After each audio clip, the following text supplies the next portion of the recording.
and welcome to another episode of the Think and Grow Chick podcast. I'm so excited that you're here, but first, can I just say, is this year going by fast or what? I feel like I say that on every podcast, but seriously, as I'm recording this, it is March, y'all. March. That means we are 3 months into the year. A full quarter is almost finished. I feel like it was just January. Like, what the heck is going on? Not only is there global warming, but there's like time warming or something, and it's just speeding everything up. I just feel that way. So anyway, I'm excited that you're here because if nothing else, I hope that this podcast can be the kick in the pants that you need to remember, oh, hold up. The year, is not over yet, and you still have time to work on your goals. Because unfortunately, we know this from statistics, 8 out of 10 people who wrote down goals back in January have already forgotten about them. They've fallen off. And they're just not taking them seriously. But I expect that that's not you. You're either a Think and Grow chick or a Think and Grow bro. And I have to put that in there because more men have been tuning into the things that I'm doing. So, hey, fellas, I appreciate that you're here as well. And so today's podcast, I really will help you, think about some things and try this one practice to really help you achieve your goals and at least stick with it. So if you caught the title of today's podcast, it is the 5-letter word that'll change your life if you actually use it. Ooh, tantalizing, right? But it's true. It's something that I have been applying to my life more strictly. It's something that I've done for a while since I've been, on my journey to success ever since, that fateful day in college. You guys know my story and how everything, hit the fan. And I kind of was on this journey to get back to where I wanted to be and to ultimately succeed. And so ever since I embarked on my personal development journey, my business journey, my finance journey, and just my success journey in general, I have done this thing, but I never really had a name for it. And it wasn't until, recently I've decided to really get back to the basics because I want to get to another level in my personal life and in my business. Anytime I achieve something, I'm kind of not satisfied with it. Like, I'm happy for a little bit and then I'm like, you know what, I want to get to the next level. And so I've been thinking, what do I need to do to get to the next level? And I've returned back to this practice, back to this 5-letter word. So you want to know what this 5-letter word is? Don't worry, I'll wait. Let me know. I'm not going to tell you unless you say it. If you're driving in the car or in the gym, say, yes, Courtney, I want to know what the 5-letter word is. Okay, here it is. The 5-letter word that'll change your life if you actually use it is called audit. Yes, audit, AUDIT. And when I say it'll change your life, I don't mean it'll change your life like if the IRS audits you, it's going to change your life, it's going to jack your finances up. No. If you audit yourself and if you practice what I call radical self-audits and then radical self-adjustments. That's what I have been practicing, and I'm telling y'all, the results have been completely mind-blowing, believe you me.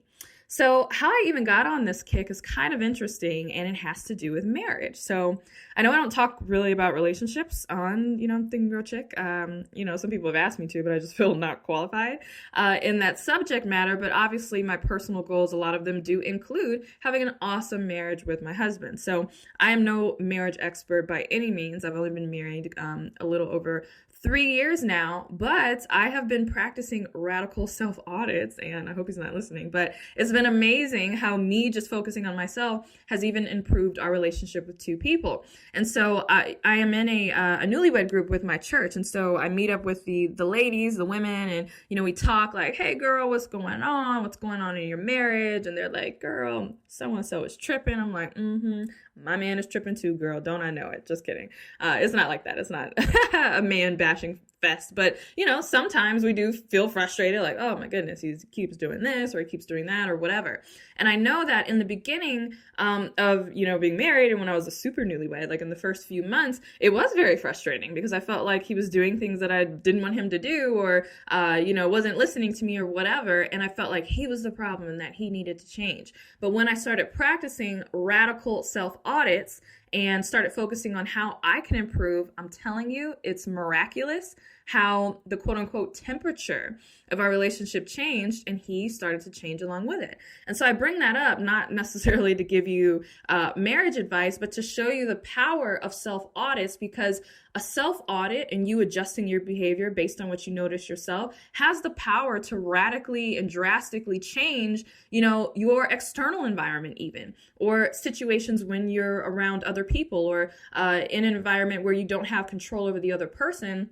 You'd be surprised at the results you can create just by simply having control over yourself. And so this doesn't have to be, limited to, being married or romantic relationships or whatever. This can be relationships with your friends, relationships with your boss, et cetera, et cetera. And again, you don't have control over the other person. So it's not so much that they'll always change, but you'd be surprised. A lot of times people will change because people in general tend not to be really intentional about their behavior. They tend not to be really intentional about their actions and the things that they are letting into their field of view. And so quiet as it's kept, or maybe not so quietly, most people are influenced by their environment. I mean, just straight up. We talk about, marketing and how, different advertisements or whatever can make people feel a certain way, or make people that feel that they have to buy things, or certain news stories, can get people riled up if they believe one thing and not the other. So in your day-to-day, generally, most people are heavily influenced by the environment and they don't even realize it.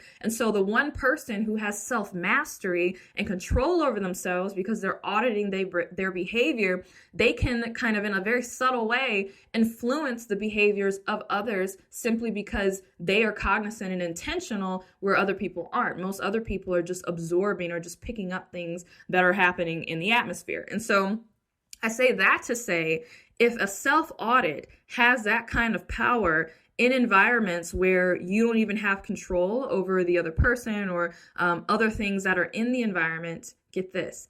Imagine how much more powerful that self-audit would be in environments where you control everything, where you're the only person at play here. So think about this. Maybe you have a goal of saving a certain amount of money this year, but finances have been a challenge for you because you feel like you have never been that great of a saver. Well, that situation is something that you have 100% control over. No one really tells you how to spend your money. So, when you stop at Starbucks or whatever, no shade to Starbucks, or you go shopping or you go to the grocery store, whatever, you fill up your car, all the general day-to-day purchases that you make, gas, groceries, parking tickets, what have you, you have control over how you spend your money. Same thing in terms of what you spend your time on. So I know a lot of people have dreams of starting businesses, starting their side hustle when they get off work, and they're like, oh, I'm so frustrated because every time I get off work, I just get really tired and I end up curling on the couch with a bowl of popcorn, falling asleep at 11 o'clock, watching TV. And it's like, that's something that you have 100% control over. You are in control of how you spend your time and what you do when you get off work. So again, if a simple self-audit has the power to transform situations and where most things are not in your control, including other people, imagine how much more powerful self-auditing can be in those types of situations where you do have full control, such as when you spend your money or what you spend your time on. So that's why I'm so excited about this concept, self-audits. And I've just been doing it for myself for everything, whether it's fitness, I already told you, for my relationships, for business and different things that I do. And it's really helping me get the results that I want. And also it's helping me better manage my emotions and not getting so emotional about the results that I don't want. Because I've noticed that a lot of people don't end up doing the things that they want to do in life because they're so emotional about the fact that they're not getting what they want right now. So, a person who wants to lose weight, they work out for a few days or even for a few weeks, and they step on the scale and they're like, oh, I'm not losing weight, this is ridiculous. And then they just quit and they give up. That person was emotional about the results and wasn't focused on auditing the process. And because they were emotional about the results, they ended up giving up probably prematurely. And so if you practice this, it'll teach you how to get out of your head, stop being so emotional about everything, and just do what must be done in order to take action. So you want to know how to perform radical self-audits? It's really, really easy. So the first thing you need to do is focus on the one thing that you really, really want to change first. So I've probably mentioned this book in previous podcasts. I was going to say it's one of my favorite books on time management, but it might be my favorite book on time management. And it's called The One Thing by Gary Keller and Jay Papasan. And Gary Keller, I believe he was like the founder or CEO of Keller Williams Realty. And so, runs a really big corporation, and people are always asking him, how does he achieve so much? How does he get such positive results? How does he get things done in his life? And so the whole book is about his practice of really focusing on just one thing, and not just any old one thing, but one thing that is highly leveraged, meaning the one thing that's going to make everything else easier or unnecessary. That's actually his focusing question. So for you, maybe you have lots of different goals, but maybe if you could just get your finances in order, that would make everything easier or unnecessary. Maybe you have a goal of, not getting in debt anymore or paying off debt. But if you could just focus on getting your budget together, then that would eliminate your debt to begin with, and then you wouldn't even have to worry about that other goal. Or maybe you have a goal of getting back in shape, and you also have a goal of spending more time with your kids. And so maybe the goal of getting in shape is your priority goal, or the one thing that you need to be focused on, because once you get back in shape, you'll have more energy, and it'll make your goal of spending more time with your kids, easier. So that's just an example of what the one thing is and kind of how to think about it. But in terms of self-auditing,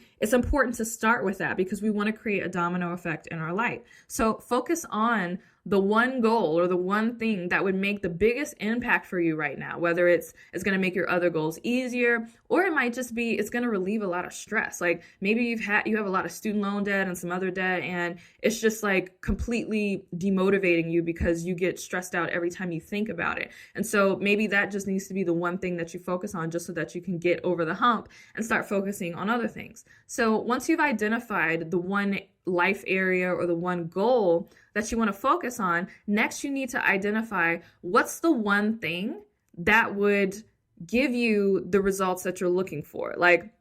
Or what's the one thing that is holding you back? So if we go back to that finance example, and you've been struggling for a while with saving money, and you've determined that if you could just save money this year, that would be the one thing that would create lots of different positive effects in other areas of your life, you need to ask yourself, what is the one activity or the one thing that I'm doing that is keeping me from achieving this result? And it might be that you say yes every time your friends want to go somewhere. It might be that you have too expensive of maybe a car note is too expensive, or your rent is too expensive or something, and so you never have money left at the end of the month. Maybe you have a really bad habit of letting your friends and family borrow money. I actually know that's a big one for a lot of women. There are a lot of women who would be generally responsible with their finances and otherwise would be okay with their money, but the problem is every time their mom or their best friend or their sister or whatever needs to borrow money, they're always giving money away and they're never giving it back. So anyway, you need to identify what is the one thing that is keeping you from the results that you want, or the one thing that you could do that would lead to the results that you want. And then the last step is really simple, and you need to audit. So you need to pretend that you are a private eye and you have been hired to spy on someone, and that someone is you. And so this is where taking the emotion out of the situation comes in. Look at how you spend your day and the activities that you do, again, not from an emotional place. A lot of times we catch ourselves doing something that we don't want to do. Like, in a flurry of excitement, we end up bawling out at Nordstrom Rack or TJ Maxx or something, and we're geeked as we put our purchases in the car, but it's not until we get home that we feel kind of guilty. We have buyer's remorse, and we're like, oh my goodness, I did it again. I told myself I wasn't going to overspend on shopping, and I spent $300 that I didn't plan for on some really cute, sweaters and a boot, or in boots. Most of the time, we get emotional about that. We tell ourselves how bad we are with money, and we're never going to achieve our goal of saving or whatever, or putting a down payment on the house. No. Now's the time to let that go. So again, think of yourself as a private eye who's been hired to investigate you. Now, a private eye, do they get emotional about what the person that they're tailing is doing, right? So think about like a jealous ex or something who's hired a private eye to go, stalk her ex-boyfriend or something like that. She might be emotional, but the private eye, the private investigator, he don't care. He's just taking pictures and, documenting because that's what he's been paid to do. And so I need you to step outside of yourself and be very unemotional in how you document what you're doing. So don't beat yourself up. Just say, all right, yesterday I spent $300 that I didn't plan for out shopping. And then again, be an investigator. Why did you do that? Did you get excited about a sale? Did someone invite you somewhere? You started to feel self-conscious about the clothes you had, and so you felt necessary to go out shopping? Like, whatever it is, get to the root of why you did that activity. Again, no emotion, no judgment about it. We need to be clear-headed about why is it that we're doing what we're doing. I actually recommend that you write these things down. So I'm a big believer in journaling. And so you can keep a journal with you just regularly, and you jot notes down throughout the day. Side note, an app that I really, really enjoy is called the Day One app. I believe it's an iPhone or like an iOS app only, but I really like it because it syncs up with your iPhone, with your Mac, and with iPad or whatever else. And so that's a great way to get into the journaling habit, because when you think of things or you notice yourself doing something, you just pull out the phone from your pocket and you could just jot a little note there, and it'll automatically sync everywhere that you need it. Or you can just be, old school and keep a notebook with you and just jot things down. But you need to be keeping track when you catch yourself doing things that detract from you getting to where you want to go. And so once you are performing regular self-audits and you're like, oh, this was my goal, these are the things that I'm doing that are pulling me off the goal, the next step is to make those radical self-adjustments. And so it's very simple. Focus on one adjustment that you can make. So in my Success Circle, which is a membership program that I have for women who want, more in-depth one-on-one coaching with me, it's really cool. We've just finished our first month, and I'm super excited to be rocking with my Success Circle sisters. So if y'all are listening to this, hey y'all. But anyway, one of them was asking about this concept of self-auditing, and she was saying that she was having difficulty, getting up in the morning, that she had a goal of getting up at like 6 a.m. or 5:30 or whatever, and that it was a problem. And so we were talking about, what's the issue? And it's like, oh, even though the alarm goes off, I just end up hitting the snooze button and don't even realize that I'm doing it. And before I know it, I've completely overslept. And so, me auditing her, I just made a simple suggestion. I was like, okay, well, why don't you put if your alarm clock is your phone, why don't you put your phone plugged up on the charger across the room? Or sometimes when I have trouble getting up in the morning, I'll put it in the bathroom next to, my bed, or that's attached to my bedroom, so that when it goes off, basically I have to get up in order to turn it off. And when I was like really, really serious about it, sometimes I would put a Post-it note on top of the phone where it was like a little note that I wrote to myself that was like, don't you dare think about going back to bed. So I had to remove the Post-it note and then unlock my phone to turn the alarm off. So there was no question that I was supposed to be staying up.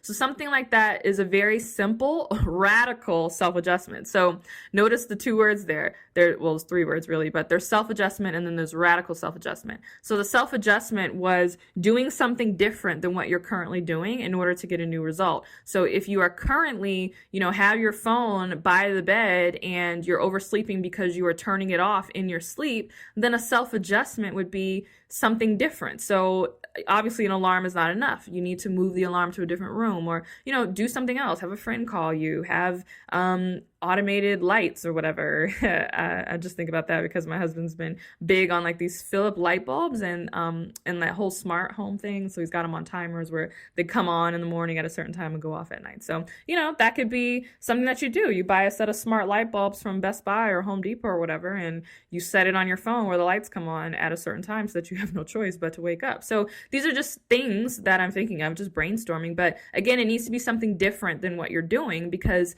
as they say, the definition of a crazy person is doing the same thing and expecting different results. So that's the self-adjustment part. But then the radical part means it needs to be something a little more drastic than the level that you're currently doing. So setting an alarm is one level, but having automated lights or putting a Post-it note on top of your alarm and then moving it into the bathroom, or plugging it up and putting it in the sink so that it vibrates and makes a louder noise. Like, think of dramatic things that you can do that are more radical, that'll force you to make the adjustment that you're looking for. So that is radical self-adjustments.